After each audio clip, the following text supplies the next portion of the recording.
Hello, everybody. My name is Dr. Francheska Perepletchikova. Today, we're going to continue the discussion about dialectics and why is it critically important for effective parenting.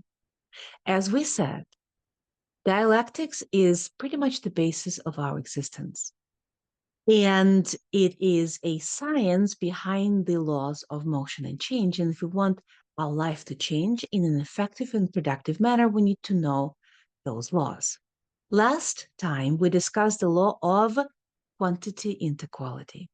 Today, we're going to discuss the other two, which is everything contains its own opposite and negation of the negation. Let's start with the everything contains its own opposites. So this means that everything has two sides, as simple as that. Meaning that our life is not based on things being the same or equal, but on complementarity, things being complementary to each other. Life, death, day, night, man, women, good, bad, yin, yang.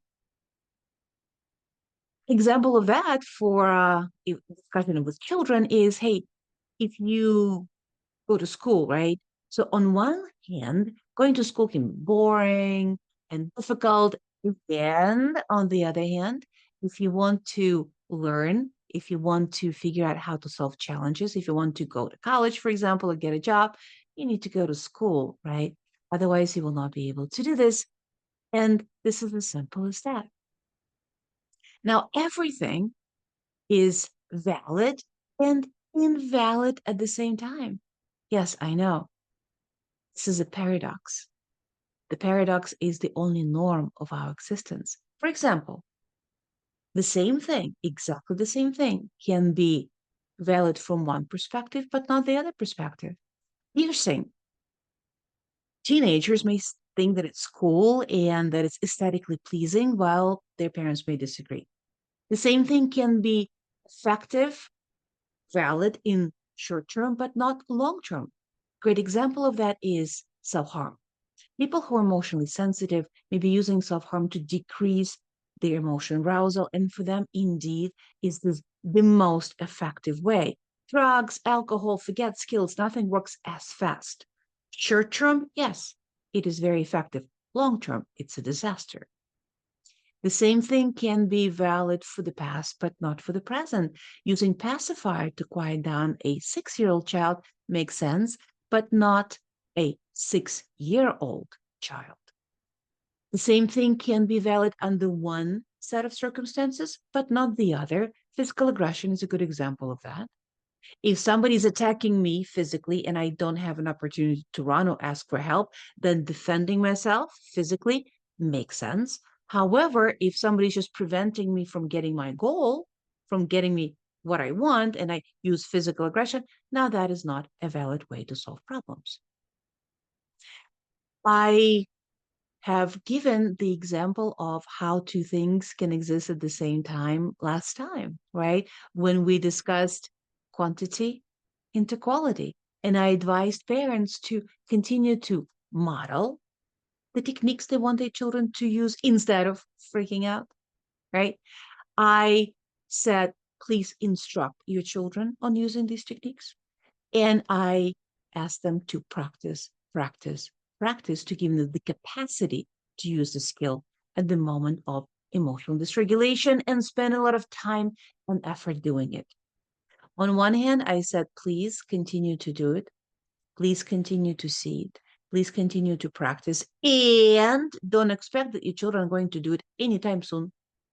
That's an example of how two things can be present at the same time. Again, paradox is the only norm of our existence.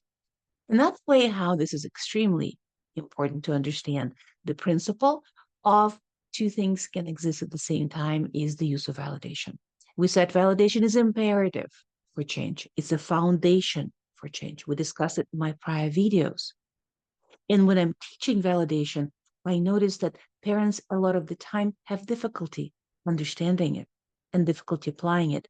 One of the reasons for that is that information field in which we exist unfortunately programs us to be mutually exclusive. in our thoughts, in our understanding of life. But things being mutually exclusive is an illusion. Things are always parallel. Parents have difficulty understanding that because we all sustained that programming. They have difficulty understanding how things can be accepted and not proved at the same time. How they can say to their child, hey, I understand why you screamed at me because you were upset at me because I didn't give you whatever it is that you wanted. They feel that if they say that, somehow they're going to give their children an approval to continue to use physical or verbal aggression in the future. That is indeed not so. Acceptance is only necessary when we don't like what's happening. When we do like what's happening, we don't need to accept, we need to reinforce. Another way how this is important to understand is to apply to our parental stance. Now, with things being complementary, one side is usually stable, the other side is usually flexible, right? By the virtue of complementarity, they need to be diametrically opposing each other. What is our flexible side as parents in our parental stance? I take information to make decisions from multiple sources, including the perspective of my child, and I am changing my decisions, my rules, based on new information coming in. So I'm being flexible, right? And I love you unconditionally just because you exist. I accept everything that you do. By the definition of acceptance, everything that I don't like that you do, instead of criticism and judgment, right? And no wiggle room. All of that is on stable, unmovable side. The love that we need to show to our children indeed needs to be unconditional, just because, for no reason whatsoever, unearned. There's no conditions, no requirements. The child is passing you by, you're like, love you. You go this way, child goes the other way. That's it. Random expression of love. The acceptance of everything that the child does, the mechanism for that is, of course, validation. And the last thing that we said that's on the stable side is no wiggle room. Means I made an informed decision and I'm going to implement it as discussed, as agreed. I understand that you want 5 more minutes on the iPad because this is fun and your time is up. No wiggle room is the opposite of accommodation. There are multiple other applications of the rule of opposites, right? Everything has its own opposite, but we need to proceed. Now let's talk about the law of negation of the negation. I know it sounds complicated, but it simply means that when something new comes into existence, it negates the prior.